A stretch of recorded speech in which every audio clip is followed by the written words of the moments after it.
네, 안녕하세요. 건강충전소 건강체육입니다. 반갑습니다. 오늘도 좋아요, 구독 꼭 눌러주세요. 네, 전 시간에 이어서 전 시간에 간하고 마쳤잖아요. 오늘은 신장에 대해서 말씀드릴게요. 신장이 뭐죠? 콩팥이죠? 네. 간은 안 좋으면 이렇게 재생도 되고 이렇게 간도 떼어주고 그런다고 하잖아요. 물론 신장도 떼어내도 되지만 그 신장은 이게 재생이 참 힘들어요. 음, 저는 어떤 질병 중에서 이 신장 관계된 질환이 가장 힘들다고 개인적으로 생각하고 있거든요. 이거는 왜 그러냐면 어떤 영양분 같은 것을 몸에 넣어줄 수가 없으니까. 왜 그러냐면 걸러줘야 되니까 이게 참 영양소 넣기가 애매하더라고요 이게. 그 신장에 대해서 저는 상당히 신경을 많이 쓰고 있거든요. 일명 콩팥이라고 그러는데 이거는 혈액의 노폐물을 이제 걸러주는 기능이 있거든요. 기능 중에 노폐물 걸러주는 기능도 있고 또 이온 농도, 그 pH 조절을 하는 거잖아요. 예, 이온 농도와 pH 조절도 하고, 그다음에 전해질 대사. 이게 우리 몸에 이제 어떤 뭔가 흡수하거나 그런 거 있잖아요. 그러한 역할을 하는 그 전해질 대사하고 혈압을 조절하는 역할. 그다음에 또 비타민 D를 활성화 시켜서 소장에서 칼슘이 흡수되도록 도와주는 역할, 또 여러 호르몬의 합성에도 관여하거든요. 하는 일이 참 많죠. 간만큼이나. 예. 뭐 신장 기능이 나빠지면 전신에 이제 피로감 오고, 왜 그러냐면 몸에 노폐물을 빼줄 수가 없으니까. 노폐물이 몸에 쌓였다는 거는 뭐죠? 우리 몸 자체에 역할을 제대로 어떤 세포든 정상세포가 기능을 못하게 하는 거거든요. 그래서 피로감이 오겠죠. 또 식욕부진이 되고 구토, 부종, 가려움증 등을 나타나게 그러거든요. 음, 신장과 방광은 음, 하는 약화된다. 네, 약화된데 어떤 것이 약화될까요? 신장과 방광이 약화되는 하는 그 원인이 뭐냐면, 원인 중에 해열제를 먹는다든가 고혈압약을 먹는다든가 인스턴트 식품, 당뇨약, 진통제 등의 화학 성분이 들어있는 음식. 지금 공통적으로 계속 나오는 말이 지금 약이죠. 약 먹는 거. 그다음에 인스턴트 식품, 가공식품, 그 식품 첨가물 같은 거. 그게 뭐죠? 결국에는 우리 몸에서는 찌꺼기로 어떤 독 성분을 인지한다는 거죠. 계속 나오잖아요. 우리 장기 얘기할 때, 그거를 안 먹을 수는 없고, 최소한 낮게 조금 먹으라는 거죠. 우리 몸에서는 그걸 독으로 인지하니까 그렇다는 거죠. 간하고 신장은 바빠지는 거예요. 그 일을 많이 하면 어떻게 돼요? 사람이 피곤하잖아요. 그죠? 피곤하면 나중에 이제 과로로 병원에 실려가기도 하고 하는데, 결국에는 그게 간과 신장, 콩팥이 나중에는 피곤하면 일을 안 하고 나몰라라 퍼지게 되면 어떻게 되죠? 우리 몸은 서서히 이제 망가지게 되는 거죠. 그래서 여기에서도 너무 과로하거나 또 정신적 육체적으로 스트레스를 많이 받거나 늦게 잠들거나 너무 싱겁게 먹어도 신장 기능이 약해질 수 있거든요. 우리는 막 짜게만 안 먹으려 신경 쓰잖아요. 그런데 너무 약하게 먹어도 너무 싱겁게 먹어도 신장에 약해진다는 거죠. 그게 지금 아까 그 전해질 대사 문제가 되기 때문에 그렇다는 거죠. 음, 특히 신장 세포는 한 번 나빠지면 회복하기가 제가 앞에서 말씀드렸잖아요. 예. 신장 세포는 이게 회복하기가 진짜 어려워요. 간은 재생이 그래도 그나마 잘 되는데 신장은 어렵거든요. 음, 사구체 신염이라고 들어보셨죠? 그게 사구체 그러니까 어, 신장이 찌꺼기 몸에 찌꺼기를 걸러주고 좋은 이제 영양분을 다시 재흡수해서 사용하고 아주 안 좋은 것만 오줌으로 빼주는 그 역할을 하는 건데 그 역할을 하는 게 사구체라는 그 부분이에요. 아주 사구체라는 거는 간을 싸. 간을은 아주 가는 관에서 그걸 이제 그 기능을 하는 건데 여기에 염증이 생기면 제 역할을 못 해주는 거죠. 예를 들어서 단백질을 걸러서 다시 쓰거나 철분, 칼슘 이런 거를 재활용을 해야 되는데 여기에 염증이 생기면 얘네들을 거르질 못하고 밖으로 그냥 빼준다는 거예요. 밖으로 그냥 영양분이 빠져나간다는 거죠. 그 신장이 안 좋으면 내 몸에 이제 그 단백질을 재활용해갖고 간도 좋아지고 다른 곳에 단백질을 써야 되는데 단백질이 빠져나가니까 안 좋죠. 그 다음에 또 당분도 많이 먹으면 안 되지만 또 몸에서 당분을 써야 되는데 그 확 또 빠져나가면 안 되죠. 이 사구체 염증이 생겨서 빠져나간다는 거죠. 그렇게 되면 큰 것은 걸러주고 작은 거 아주 그냥 찌꺼기 그런 것만 내보내야 되니까 큰 것 내보내야 되는데 모든 걸 다 그냥 내보내니까 혈뇨가 나와요. 큰 물질까지 다 내보내니까 그 다음에 단백뇨 단백질도 빠져나가니까 오줌에서 단백질까지 다 빠져나가는 것이 보인다는 거죠. 이게 혈뇨 단백뇨를 본다는 거죠.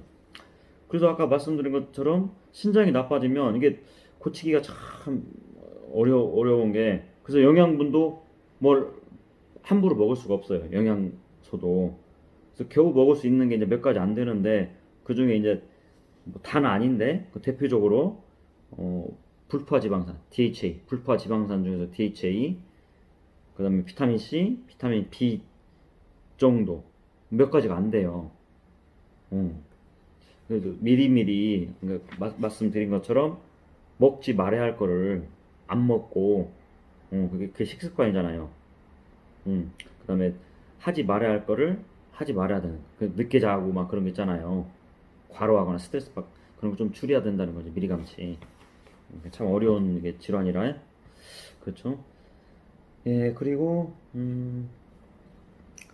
칼슘 뭐 얘기 나오는데 앞에서 좀 말씀드렸죠. 칼슘에 대해서는 참고하시고 그 다음에 관절염은 퇴행성 관절염이 있고 또 류마티스 관절염이 있죠. 퇴행성 관절염은 자연적인 관절염이고 류마티스 관절염은 자가 면역 질환이에요. 자가 면역 질환이 뭐죠? 내가 내 몸을 지켜야 되는데 지키지 못하고 내 면역 물질이 거꾸로 내 몸을 공격해가지고 나타나는 질환이거든요. 자가 면역 질환이라고. 그래서 이거 지금 첫 번째로 그냥 관절염 하면 그냥 퇴행성 관절염을 말하는 거거든요. 우리가 평소에 건강한 연골을 유지하려면 수분을 충분히 흡수해야 되고 그다음에 콜라겐 그다음에 이제 그 프로테오 뭐 글리칼이라고 그러는데 우리가 글루코사민은 들어보셨죠? 네, 글루코사민의 전구물질이 프로테오 글리칸이거든요. 그래서 물 자주 잘 먹고 콜라겐 형성을 하면 어떻게 해야 된다고 그랬죠? 완전 단백질하고 비타민 C를 섭취하면 콜라겐이 된다고 제가 전 시간에 말씀드렸죠. 콜라겐을 먹으면 안 돼요. 콜라겐을 먹으면 몸에서 콜라겐을 흡수하는 게 아니라 그냥 소장에서 분해가 돼요. 소장에서 콜라겐을 합성되려면 완전 단백질 먹고 비타민 C 추가로 철분, 구리, 아연 이렇게 먹어주면 내 몸에서 소장에서 콜라겐으로 합성돼서 내 관절에도 쓰이고 피부도 탱탱하게 좋아지고 그 다음에 우리 혈관 같은데 그다음에 대장, 소장 이런 데서 항상 연동 운동을 하거든요. 애들이 그걸 연동 운동 이렇게 탱탱하게 연동 운동 할 수 있게 도와주는 거거든요. 예. 그래서 그런 운동도 중요하지만 이런 영양소도 평소에 잘 골고루 먹어주는 게 중요합니다. 그래요. 그러면 뭐 영양소로는 뭘 먹어줘야 될까요? 관절에 좋으려면, 퇴행성 관절염에 좋으려면 말씀드린 것처럼 콜라겐, 콜라겐을 좋게 해야 되니까 결국에는 단백질, 비타민 C를 먹어줘야 되고, 아까 철분, 아연, 구리 먹고, 그다음에 보스웰리아. 보스웰리아는 자주 들어보셨죠? 뭐 관절통에 안 좋다 했을 때 보통 건강식품 사 먹으면 보스웰리아 많이 얘기하죠. 보스웰리아가 뭐냐면 약간 진통제 역할을 해요. 통증이 왔을 때 그를 잡아주는. 이게 그것도 천연식품에서 추출해서 이제 쓰는 건데 그 보스웰리아가 이제 그렇게 쓰거든요. 그다음에 관절에 좋은 게 비타민 B군. 비타민 B군이 몇 가지라고 했죠? 8가지. 예. 8가지가 있어요. 8가지. 그다음 오메가3, 항산화 영양소. 항산화 영양소가 뭐죠? 몸에 산화되는 거, 산성화되는 거, 활성산소가 생기게 하는 거를 막아주는 걸 항산화라고 그러잖아요. 영양소. 그러니까 그 영양소가 비타민 A, 비타민 C, 비타민 E. 그다음에 이제 미네랄 중에서는 셀레늄. 이런 걸. 그다음에 미네랄 중에 칼슘, 비타민 D, 그 정도. 아까 말씀드린 글루코사민. 예. 글루코사민도 이걸 추출할 때 황산염으로 추출했냐, 염산으로 추출했냐에 따라서 가격이 달라지거든요. 뭐가 좋을까요? 황산으로 추출하는 게 좋아요. 가격도 그래서 비싸는 거거든요. 덜 몸에 해롭고 더 좋아지게 하는 거죠. 황산 추출 글루코사민이. 그 다음에 물은 진짜 뭐든지 강조해도 모자라요. 물을 아무리 강조해도. 예. 물을 자주 좋은 물, 산성수 말고 그 다음에 환경 호르몬이 들어있는 생수 말고요. 물에 대해서 다음에 말씀드린다겠죠. 생수 하시는 그쪽 업체에 계시는 분은 죄송한데 다음에 제가 말씀드릴게요. 생수가 어떠한 것인지. 그 다음에 과도한 단백질 섭취를 먹지 말라라고 지금 되어 있거든요. 이게 전 시간에 말씀드렸죠. 과도한 단백질 뭘까요? 동물성. 그러니까 우리가 뭘 섭취했을 때 그게 흡수되고 나머지는 찌꺼기로 나가야 되는데 100을 먹었는데 흡수가 10밖에 안 됐다. 아니 30밖에 안 됐다 했을 때 나머지 70이 밖에 나가야 되잖아요. 30만 흡수되고. 근데 그렇지가 않다라는 거죠. 70에서 또 한 반절만 밖으로 찌꺼기로 똥오줌으로 나가지만 나머지가 흡수가 안 돼서 밖에 나가지도 못하고 흡수도 안 돼. 그럼 몸 안에서 이제 전문 용어로 호모시스텐이라는 물질로 변하거든요. 그럼 그 호모시스텐이 혈관, 동맥, 혈관을 막아요. 온 몸에 이제 모세혈관까지 다 걔들이 흘러다니면서 결국에는 걔네들이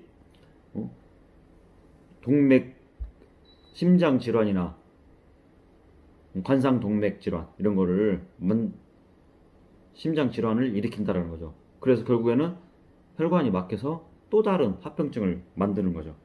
그래서 제가 계속 완전 단백질 계속 앞에다 완전 단백질을 붙인 거예요. 네, 다음에는 류마티스 관절염. 이거는 아까 말씀드려서 자가 면역 질환이죠. 내 몸을 면역을 방어하는 게 아니고 거꾸로 공격하는 거. 지금 요새 코로나19도 결국에는 그 사이토 그 폭풍 아시죠? 들어보셨죠? 사이토카인. 걔네들이 면역 물질인데 폭풍처럼 그 면역 물질이 나오다 보니까 걔네들이 거꾸로 우리 몸을 공격하는 거예요. 그것도 자가 면역 질환이거든요. 결국은 계속 파고 들어가면 내 몸이 그래서 그 면역을 잘 유지하고 있으면 그 폭풍처럼 밀려오는 걸 막을 수 있다라는 거죠.